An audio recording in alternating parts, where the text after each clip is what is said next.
Okay, so this has got to be the dumbest thing to do during a hurricane ever. And right in the middle of Hurricane Harvey as the eye approaches. But what I've realized is that this is my garden at its most lush, and we haven't had high winds yet, even though I'm prepared for it. So this is maybe my last chance to show our beautiful lush garden. Anyway, it's supposed to look like a jungle or a garden in a equatorial country. We've been to tons of them, we've been to like 50 different countries, and we lived in Bangladesh. So the rain's authentic, but the flowers, a lot of the flowers are closed up.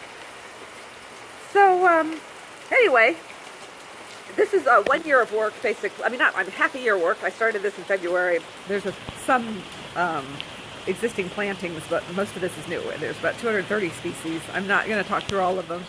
But those are my little the banana plants came from little tiny cloned plants that I developed, and I hope they make it through the next part of the windstorm, and they're blue bananas. And that's a $5 bulb elephant ear from Walmart, and a banana that grows here in Houston. I don't know what it is, but it produces tasty, he said, very tasty fruit that tastes like banana Jolly Ranchers. Yeah, I got that just from a friend. Okay, two kinds of lantana, the little lantana, bandana lantana that make kind of shrubs, and then a spreading Dallas red lantana with no flowers. And something interesting, take some pictures there. I'm going to head for something interesting. In the my alligator, looking more alligator-like than ever. Okay, so this is Dracunculus. This is one of my many corpse plants, and so it's going to make a really particularly smelly flower. I've had one corpse plant, which was a Nepalinia or something, Nepalensis, that did bloom and make the smell. I don't think this one will this year, but most of them are already done. So this thing is one giant leaf. It looks like a whole bunch of leaves, a star of leaves. That's a single leaf with multiple pieces, but it's thrown up two stems. Okay. By the way, there's a really rare ground cover. There's only about 2 pages of hits on the internet type scandens, and I forget though the basic, the species is scandens, but I forget the family name. So it's a common, they're relatively common, Guyerna, relatively common, but not this one, and maybe frost tolerant, and I've been propagating it like mad. And that's a loblolly pine, because they're so cute when they're little, real long leaves, and if I go into this detail, nobody's ever going to want to watch this video. So anyway, that's going to be pulled when it gets full grown, because I don't want a pine tree there. I just want something green in the winter. So what's my slightly sad looking angel trumpet? They're really poisonous flowers. But see, that's why we've had so little wind so far. We've had 2 days of this hurricane. We've had, I don't even remember, 20 or 20 something more inches of rain, but I'm pretty happy with my drainage. I've been working it real time, like coming out here and draining it. The odd double leaf thing you see there is a purple orchid tree. It should be interesting.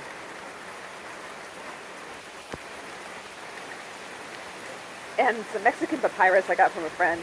Oh, another thing that's almost no hits on the internet. There's like one generic stock picture that everyone uses of this giant woolly looking willow tree. This is a willow tree, type crispa. Species crispa. Quite rare. Gotten from Caldwell, Florida Culture, where a lot of these strange rare plants came from. That and Zone 9 tropicals. Oh, either wild coffee or brugmansia. It was supposed to be wild coffee, but the bottom of the pot said brug. I'm a little worried. And a guava tree. And the little European band palms that grow slowly are going to live like that. Another $5 Walmart giant elephant ear, not as big, and one of its blooms. And you can smell these blooms in the entire yard, like from many, many feet away. And little toad lilies that are kind of coming into favor now. They bloom very prettily. They like shade. They're supposed to want deep shade, but it turns out if you put them in a dangerous amount of sun, you can see it's throwing leaves. They do really well, so I'll kind of writing a balance between those two things. And this is also really popular now, Spiral Rush. But I got them for $1 a plant, these real withered ones. And I put them everywhere so that when this dies back in the winter, we'll have some green. And a beautiful lemongrass that came from just a couple of withered pieces of lemongrass from a store that I rooted. And I've got a bunch of trees missing that I've taken in. Well, not a bunch. I'll show them. They're inside the garage. Okay, behind, this is all new beds. There was just a tree here, and they're all just mostly offsets from other things I already had, except for these Japanese Aurelias. and some ferns and things. Like all this stuff comes from like Houston Garden Center when they're 70% off or 50% off. This swing, I put a mosquito net over it. It makes it really, really pleasant. So I was going to wait years to plant back here, but I wanted something to look at from the swing. And the grass that I'm trying out, which is a shade-loving St. Augustine called palmetto, it was doing pretty well, but I suspect this is going to be more water than it wants. Luckily, I laid it with gaps between it because I wasn't sure if my drainage was how I wanted it. And it's draining beautifully, but I'm sure it's doing better than it would have if it was laid end to end. Another rare ground cover, it's related to the creeping jenny, which I saw, thought was pretty, and then learned was a nightmare. It's called Golden Globe is the variety, and it's also very uncommon, and it won't be so invasive in the grass because it's so much more broad leaves. And I think the quintessential tropical plant is famous to see house plants growing outdoors, and so this is Monstera, the Monstera deliciosa. It may actually grow up this tree. It probably will hate freezes, but I don't care. It costs $5. And the tie-dye hibiscus. This is a beautiful blue bamboo. They come out dark green cones with that white powder. And it's taking off here, even though it's too shady, but I'm planning to move it out front. But these are wild arum. Their adult leaves look quite different, almost palmate, but I'm deliberately rooting it everywhere.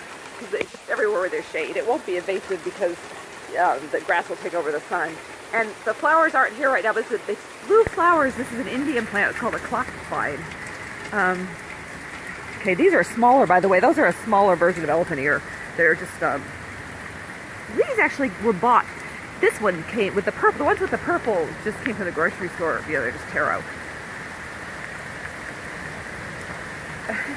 A steel bay, which I can't say was a good choice. Man, that's temperamental stuff.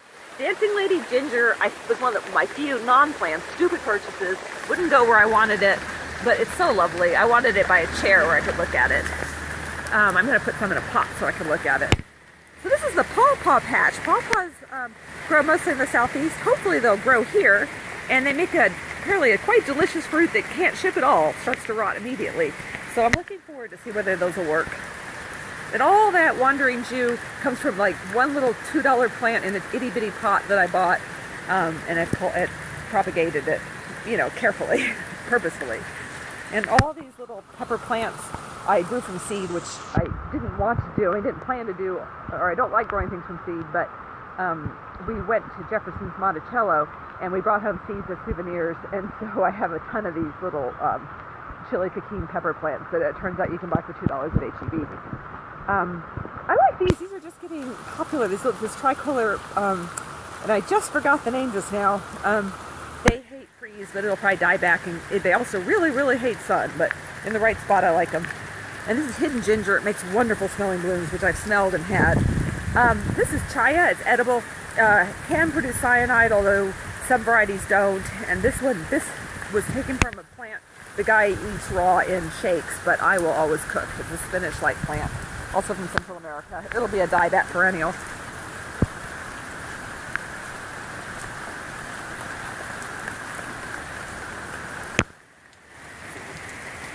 A couple of trees I've got put away. Oh, my curry plant. I think I have to cut this back before it gets too rainy. Well, I'm just going to let it droop. This makes really that taste that's in South Indian curries. I either need to cut it back, stake it, or just let it stay like that. That's galangal next here. So I planted galangal that I got from the Asian grocery because I wanted some other leaves, and it all worked. And there's turmeric growing other places. I'll come across some. There's some back here. Not worth it. Anyway, turmeric's also nice for if you want just a variation in leaves for pennies. This was two different. I bought one alocasia and decided the leaves were too small and bought the other, but this was just one single alocasia in a pot, but it was crowded in its pot and it just exploded. This is a dwarf Cavendish, nice little banana, but I had ordered a blue banana. I love Willis Orchards, and he refunded the money, and he sent me other plants. I mean, he's a great guy. So anyway, so then I grew these from clones, and hopefully they'll survive the wind. Okay. if you see something in a pot, it's pretty guaranteed it doesn't like cold. Some of them are ones that will flat out die, and some of them are ones that will die back and that I might want to keep going.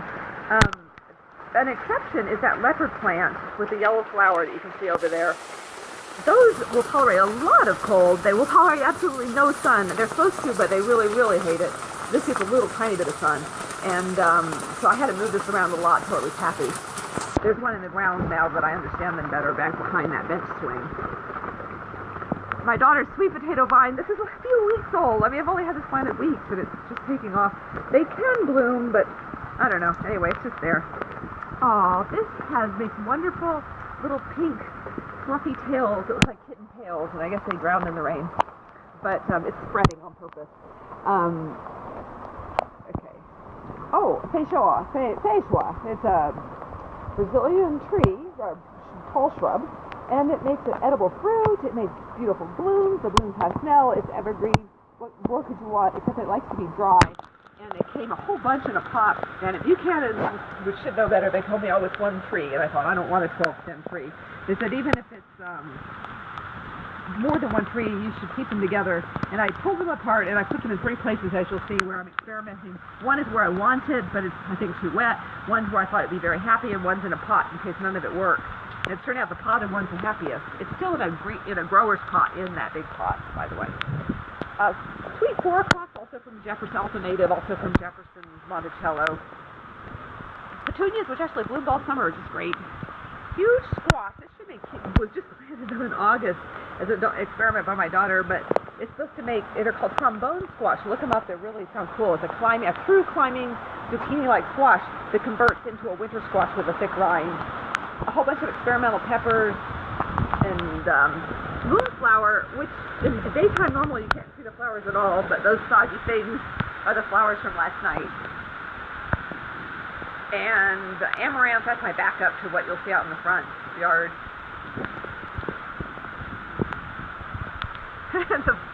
Our lake. My captive bamboo, in case they kill off the stuff on the other side of the fence, I wanted to have some. This is a running bamboo. It's all over the place. Here's a root I dug out to make room so that things would drain. But if you can't beat them, join them.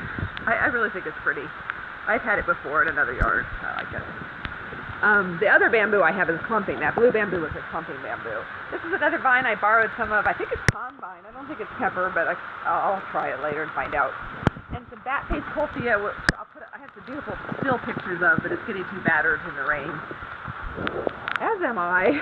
African daisies that made it through the last freeze, several days at 24 degrees, uncovered. So they are much more hardy than you would think.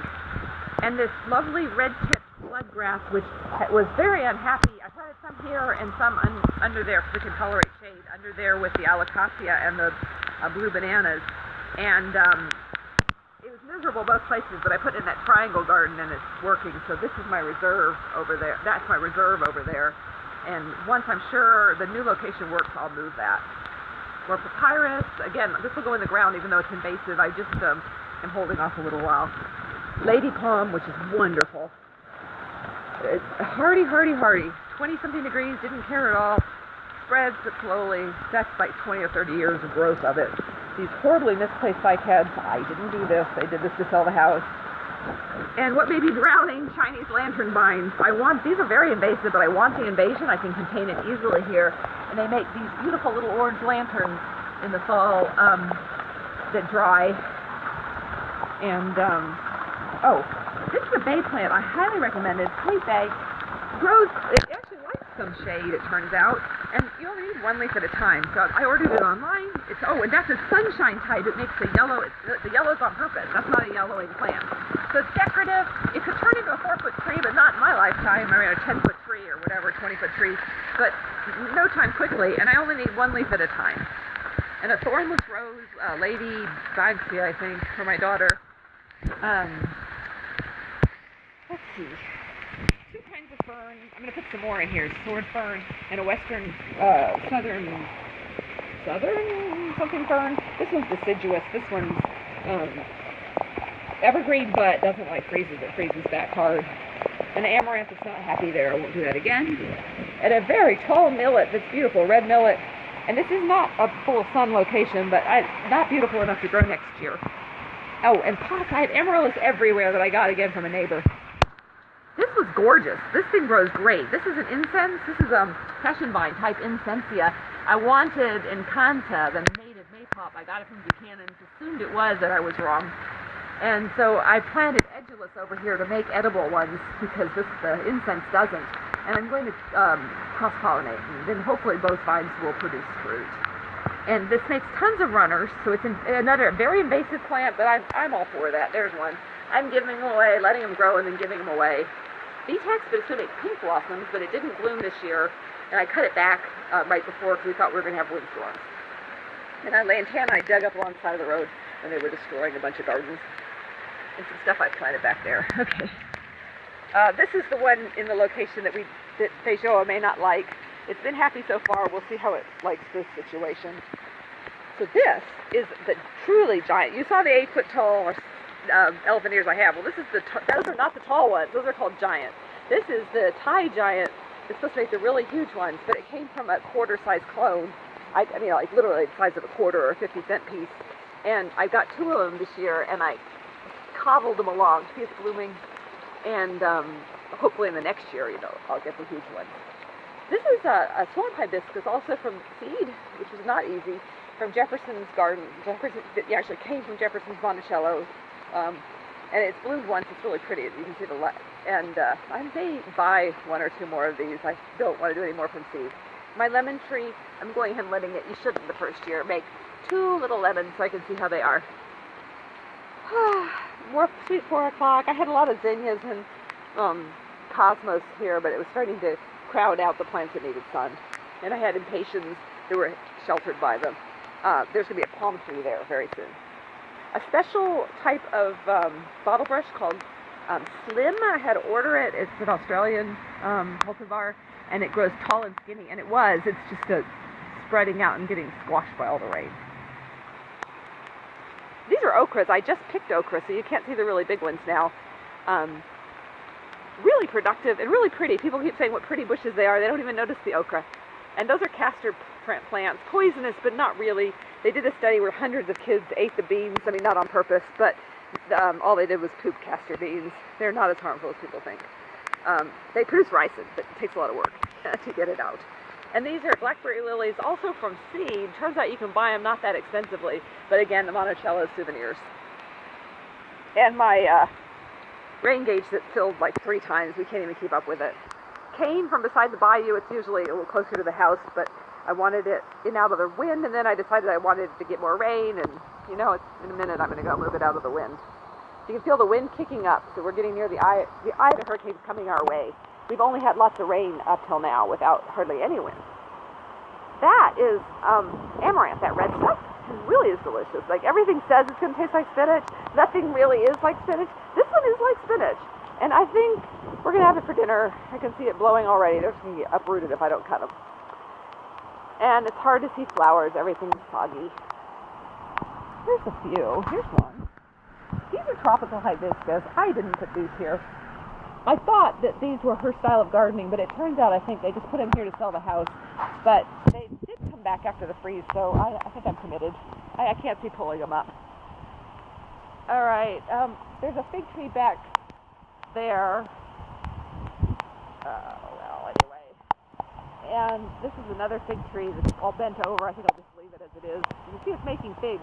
It also had rusty leaves. The reason you can see the figs is I pulled off the rusty leaves to create a boundary to the good leaves. So this is a brand new bed, that whole thing. They did a bunch of drainage work, which was bad in that they destroyed the tree that was here. But it was great in that we didn't flood. So, and I mean, Houston's flooding like crazy, and our street's draining beautifully, and that was certainly worth the sacrifice. Apparently it was one of these Chinese tallows, which are pretty trees, but they're officially an invasive species. They're a trash tree. So, anyway, we traded one trash tree for a very dry house.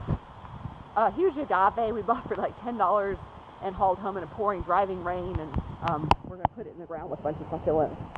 This is an invasion I'm trying to begin. It's a trailing daisy, and the cuttings came from my old house, and I pulled back a lot of this invasive creeping fig and jasmine, and hopefully they'll tolerate being this wet for a little while. This beautiful triangle bed was already in place. I added that caster, which is kind of out of balance, and this palm that has fallen over, and so I'm going to have to go now and straighten up my plants or decide what I want to do before it gets windy again. All right, so I hope you enjoyed this tour, and if you're in Houston, stay dry. If you're my relatives, don't worry. If you're anybody else here, feel free to email me if you have questions about what plants do well outdoors in Zone 9, either before or after these go through the winter here. All right, bye-bye.